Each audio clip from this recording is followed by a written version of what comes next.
Hello, everyone, and welcome to Bobby Valentine to Hanashima Show. Yeah, we're here again. Frankie Rampin and Bobby V are going to talk about MLB baseball and mainly about the Japanese players in MLB and some other things that are happening around the leagues. But obviously, I am in Tokyo right now. Frankie, where are you? I am in Stamford, Connecticut, still back in the States. Bobby, you're out there for the Japan Series. Just get ready to start up in the next few days.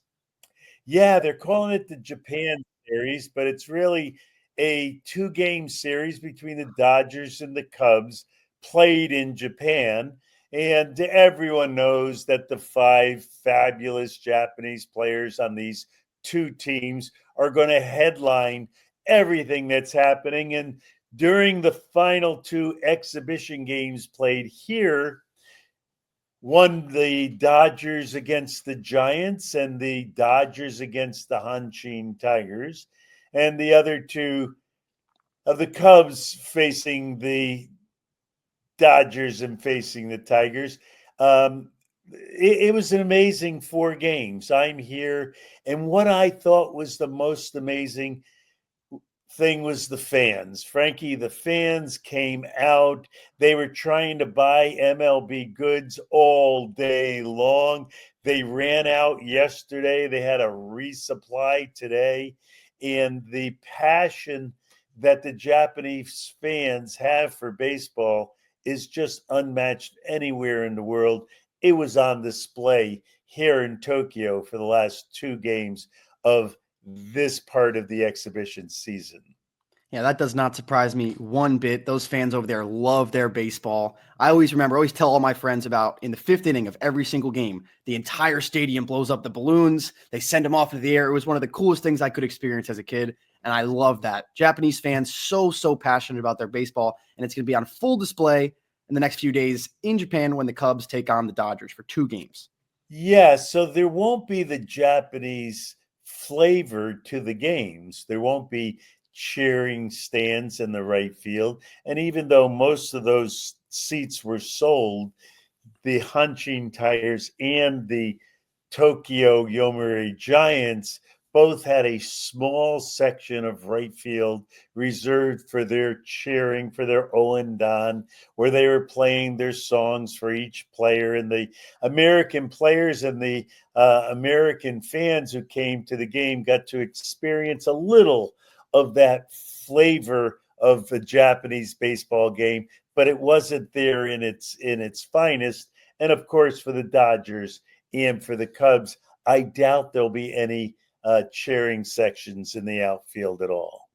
So what is the reason for that? There's not as many of the actual Japanese fans getting those tickets. They're on to other people. How is that working? Why don't they have the full cheering section going on over there? Well, normally during a Japanese game, that right field stands and the left field stands are filled by the Oendan, by the cheer section, the people who know the songs, the people who wear the gear, the people who are fanatical fans of their particular teams.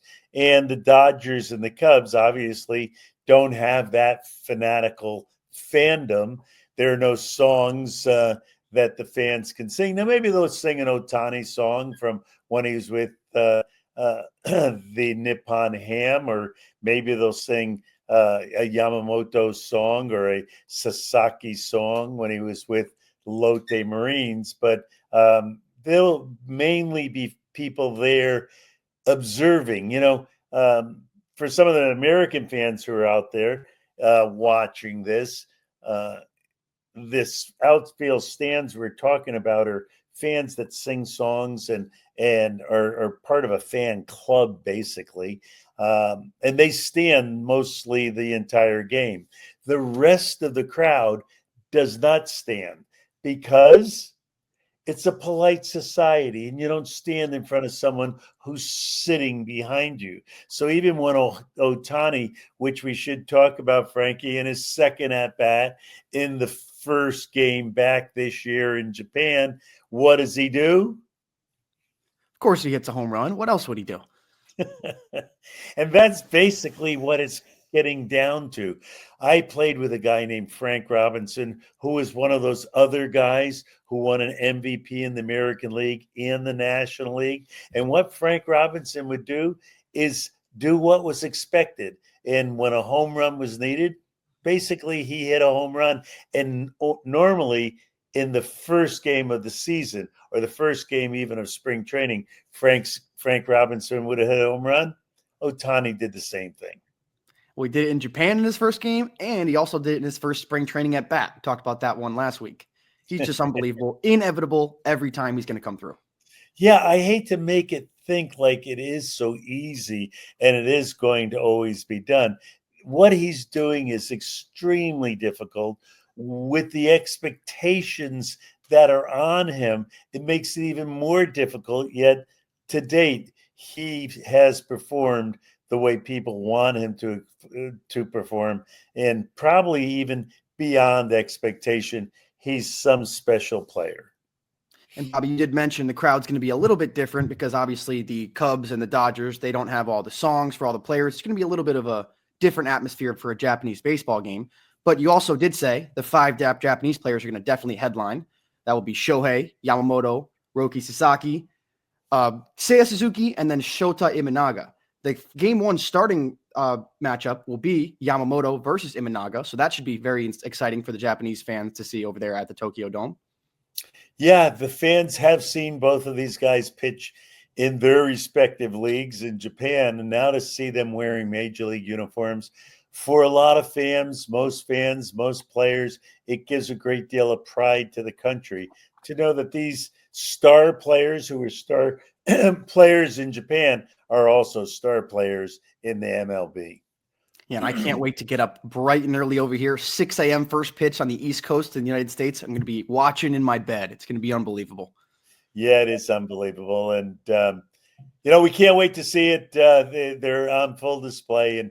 And what this is finally, I think, getting to a crescendo that, the Japanese teams have dominated the WBC tournament for all intents and purpose. I think they've won 3 times now, including the inaugural first WBC tournament ever. And the most recent. And the last one that they've had. So that's given the fans a lot of pride to say, hey, we're as good as the guys from the other side of the ocean. But now to see their players really stepping up and being the headliners, the starting pitchers, the key batters in the lineup, it's chest building time in Japan, and they deserve it because this league's gone through a lot. These players have worked real hard. I'm happy they're all getting their recognition. And speaking of getting their recognition, another one of the young Japanese star, an up-and-coming Japanese star, got his recognition over this past weekend. Yesterday, for the Stanford Cardinal, Rintaro Sasaki launched his first 2 collegiate home runs. Yeah, and the first one was a mammoth shot. This is a very large player. He weighs over 260 pounds. He's about 6'3". He has a really good swing, and it's a powerful swing. I think he even has an out clause where he can actually sign a professional contract before he's 21, because in the States, usually a college player must be 21 years old or after his junior year of college. But this young man might be a little different than most. Yeah, I've heard a lot of good high praise for him, that he's going to be a mainstay in the MLB in a few years. Yeah, defense is not his forte, but he can really swing the bat. Yeah, he can really crush those balls. His second homer of the day yesterday, 3-run home run that actually implemented the mercy rule to help the Cardinal defeat, I believe it was Cal State Fullerton. Yeah, in college baseball, if you're leading by more than 10 runs before the 5th inning, is that how it works, Frankie? I think it goes until the 7th. So it's, yeah, if it's before the 7th inning, they do the mercy rule for 10 runs. That means the game ends over and you're winning by 10 runs. And mercy is one of those things where the opposition yells mercy, meaning they quit, and the other team wins. Yeah, sort of a wave of the white flag, if you will. Yeah. And, around the rest of the league, and we don't want to slight any of the other Japanese players, but headlining this week are the two games in Japan. All the other teams in MLB and in MPB are still playing their spring training games. And interestingly enough, as the Major League season is going to start a day after tomorrow, and two Major League regular season games will be played in Japan, then both the Chicago Cubs and the LA Dodgers will go back to spring training and play games that are not regular season games. And the Dodgers wind up playing against the LA Angels, a 3-game series where it's called the Freeway Series. And that's the thing we'll be highlighting on our next show for sure. Yeah, a little bit of an interesting situation for these guys playing for the Dodgers and the Cubs, going out, starting the regular season about a week, 10 days earlier than the rest of the league, coming back to the States and then doing a couple more practice games. Can be a little weird, especially for some of those pitchers potentially. Yamamoto, Sasaki starting over there in Japan. They're going to come back and maybe throw in a practice game again after that. A little bit of a weird situation, but they'll be able to handle it. Yeah, and in the Dodgers situation, they won the World Series last year, so they played the last game of the postseason. Then they're playing the first game a week or 10 days early here in Japan, the start of this season, and there's every expectation that the Dodgers will make a long run into the playoffs again, probably to the World Series and to the end of the World Series. So this is a very long stretch of baseball over which will be over 2 years for the LA Dodgers. Very, very true. And like you said, Bobby, expectations for them to play in October with arguably the greatest roster ever assembled in the history of baseball. Yeah, the good ones are there. It's kind of like the old Yomiuri Giants where all the best players just played for the Giants. It seems like a lot of the best players are wanting to play for the Dodgers, but that's why we play 162 games, and game number 1 and game number 2 for both the Cubs and the Dodgers will start this week on Thursday. So stay tuned. We'll be talking about what happens next week in the next edition of Bobby Valentine to Hanashima Show, presented by Steel Sports. We'll be around. Hope you'll be with us. Thank you, Frankie. Great job. See you again next week.